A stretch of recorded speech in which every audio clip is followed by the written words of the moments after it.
nih nggak punya plan B. Jadi mainnya ketika udah buntu nyayap udah umpan gitu. Sintayong tuh masih berani dari tengah.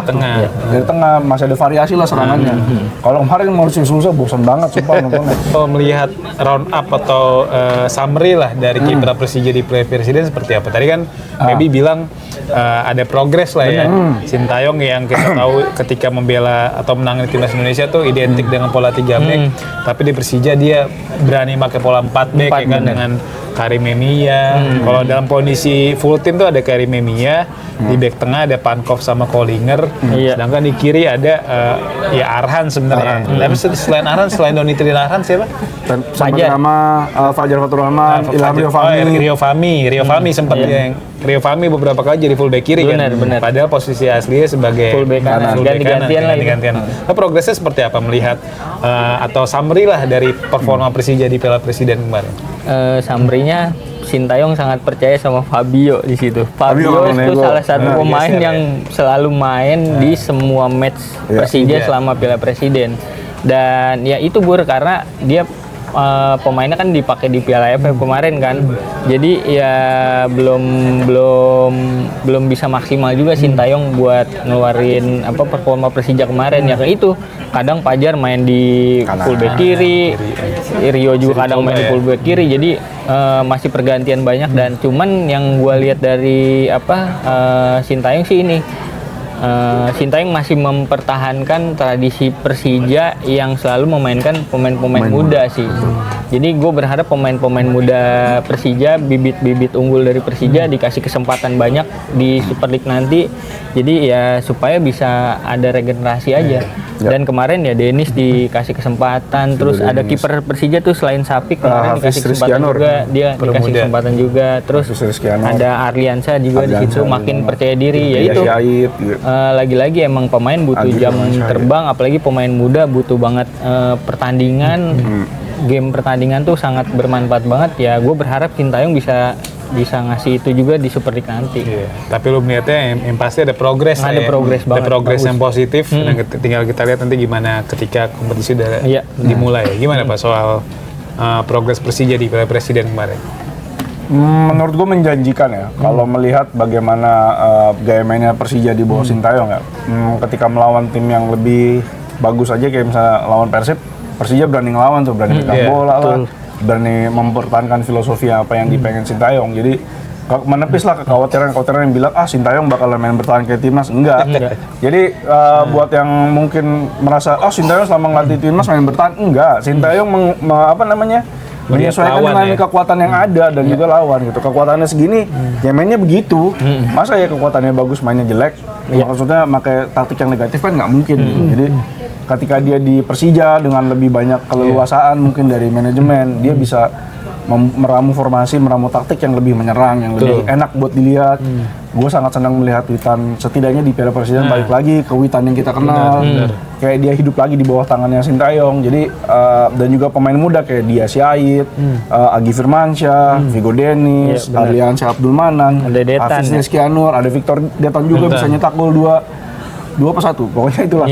Jadi menurut gua itu adalah sebuah memberikan warna yang baru lah, memberikan kesegaran buat Persija, di mana kalau misalnya pemain asingnya kurang perform ternyata bisa ditopang sama pemain muda. Kalau kita ingat waktu zamannya Thomas Doll juga gitu kan, di awal-awal dengan pemain-pemain level Eropanya bagus tuh. Ketika pemain level Eropanya nggak bisa main, kayak Hanno Behrens, kayak Yusuf Helal, dan juga Michael Kremenchik terkendala.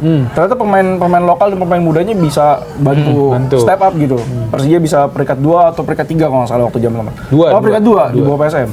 Jadi ketika pemain-pemain asing ini tidak perform, pemain-pemain mudanya perform, ternyata Persija punya core yang bagus. Jadi menurut gua kemarin ketika dari Piala Presiden rekapnya adalah satu kata menjanjikan.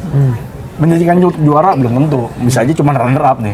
Kita kan nggak tahu ya, menjanjikan kan bisa banyak faktornya lah. Tapi menjanjikan memberikan perlawanan ya. Nah, menjanjikan memberikan perlawanan sampai akhir. Buat gue sih menjanjikan melihat Sintayong dengan Persija. Jadi gue berharap ya kalau nggak juara ya bisa runner up lah.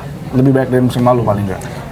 bicara juara nih, kita tahu Gubernur DKI Pak Pramono Anung ketika kerja sama Persija sama Bank BUMN itu bilang di depan Sintayong langsung Persija harus juara ya, karena kita tahu di tahun depan kan 500 tahun Jakarta kan, ini gengsi kota dipertaruhkan, bahkan gengsi provinsi bisa dibilang ya, gengsi provinsi dipertaruhkan. Jadi Pramono Anung tuh selalu menekankan kepada Sintayong kalau tahun depan atau di musim depan, di musim 2026-2027 itu Persija harus juara kan.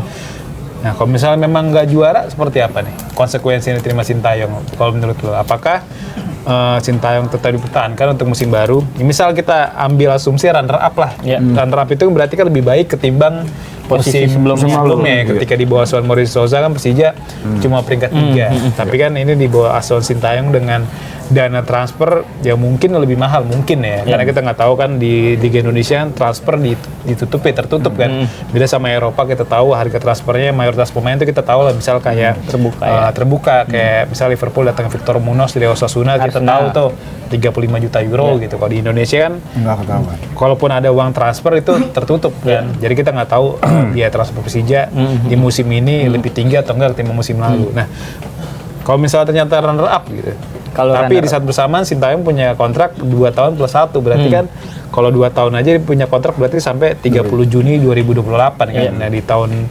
2008 itu kan 100 tahun Persija ya berarti ya. Nah, menurut lu gimana? Apakah memang kalau nggak juara runner up, nah asumsi kita ya bakal tetap bertahanin untuk menjaga peluang untuk jadi juara di tahun 2028 gitu. Iya, kalau runner up menurut gue sih masih bertahanin, Bur. Sintayong bakalan diganti ketika performa Persija tuh drop banget. Ketika performa Persija tuh jelek banget. Makanya buat Sintayong dan tim kepelatihannya, lu harus banget nyari pemain, terutama itu pemain asing yang bagus sih, Bur, menurut gue. Karena dengan pemain yang seada-adanya kemarin di Piala Presiden aja lu udah bagus, kata Arung yang menjanjikan. Kalau menurut gua ya lumayan lah gitu. Makanya dengan masih ada jeda waktu buat nyari pemain, lu harus nyari pemain yang bagus banget supaya performa tim lu nih udah tanggung nih. Masa lu mau runner up tanggung, mendingan juara aja. apalagi ini sih Irung peluang Persijanya makin besar ya, karena dia fokusnya tuh cuman beberapa turnamen doang kan, kompetisi domestik gitu kan. Beda dengan Persib dan Borneo, mereka harus pecah strategi, konsentrasi ke banyak turnamen. Jadi ini menurut gue sih peluang banget Sintayong buat ambil piala Super League di musim besok sih, asal itu lagi pemain asingnya bagus menurut gue. Jangan makanya nih kan gue bilang, Rung nih si Kwon gimana sih nih mainnya jelek. Nah, apalagi Kwon sekarang cedera kan. Nah, Sintayong juga harus banget sama timnya, harus banget nyari pemain-pemain yang berkualitas, jangan yang cuman sekedar jadi pajangan doang, Bur. Makanya kemarin gue berharap banget di Piala Presiden kemarin pemain asing tuh dikasih kesempatan langsung main aja, biar ngelihat. Cuman kan ternyata ada yang cedera lah, ada yang kebugarannya belum bagus lah kayak gitu. Jadi Sintayong bakalan out kalau emang Persija tuh performanya kurang bagus, performanya gaya permainannya kurang enak dilihat. Dan kalau masih di peringkat 2 masih dipertahanin sih kalau menurut gua. Masih oke ya. Masih oke. Dan bisa bounce back di musim depan ya kan. Tentunya dengan rekrutmen pemain lebih baik. Gimana melihat STY kalau misalnya jadi runner up nih di musim 2026-2027 gitu. Kalau kita lihat kiprahnya Sintayong waktu sama timnas ya, ketika di ajang pertamanya dia itu nggak terlalu bagus biasanya. Tapi di setelahnya dia pasti akan lebih bagus daripada sebelumnya. Jadi kalau misalnya musim depan Persija cuman runner up, ya nggak apa-apa, pertahankan aja. Toh bisa ngincar juaranya di League Cup. Kalau di League Cup gue agak optimis dengan Persija karena cuma 3 pemain asing kan. Pemain lokalnya Persija ini bagus-bagus banget nih kalau nggak dari Piala Presiden kemarin. Jadi bisa lah. Ya sampai final, sampai semifinal atau bahkan juara kalau League Cup ya. Ya kan Pramono Anung bilangnya mesti juara. Juara kan nggak harus Liga. Piala Liga kan juga bisa ya kan. Jadi kalau misalnya Sintayong kayak dia nggak tahu dia ada Piala Liga. Nah, kayaknya dia nggak tahu, benar kan? Benar kan? Jadi misalnya bisa aja juara Piala Liga. Jadi kalau misalnya yang pasti jangan sampai lebih buruk dari musim lalu, di bawah peringkat 3 atau di bawah runner up lah. Jadi kalau misalnya runner up tapi juara League Up, juara Piala Liga, oke, dipertahankan. Tapi kalau liganya hancur-hancuran, League Cup-nya juga nggak dapat, ya mohon maaf, mending out gitu. Karena dengan ekspektasi yang besar, hancur-hancuran gitu. Kalau kita lihat, kalau kita ingat Mauricio Sousa sebetulnya membaik ketimbang zamannya Carlos Peña. Carlos Peña kan drop banget gitu. Peringkat Sousa 7 ya? Peringkat 7. Sousa baik jadi peringkat 3, tapi akhirnya diputus gitu. Carlos Peña datang dengan harapan tinggi, ternyata out juga gitu. Jadi menurut gua kalau misalnya itu harus dievaluasi dulu. Misalnya lebih jelek dari musim kemarin, ya mau nggak mau gitu. Iya. Tapi kalau misalnya lebih bagus atau menyamai musim lalu, ya masih bisa dipertahankan lah. Tapi kalau gaya main Mauricio Sousa dibanding Sintayong gimana menurut lo? Kalau Mauricio Sousa yang gue lihat nggak punya plan B. Jadi mainnya ketika udah buntu nyayap, udah umpan gitu. Sintayong tuh masih berani dari tengah. Dari tengah.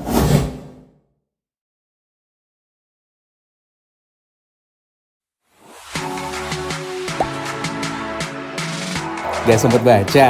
Dengerin aja, klik icon text to speech di okezone.com.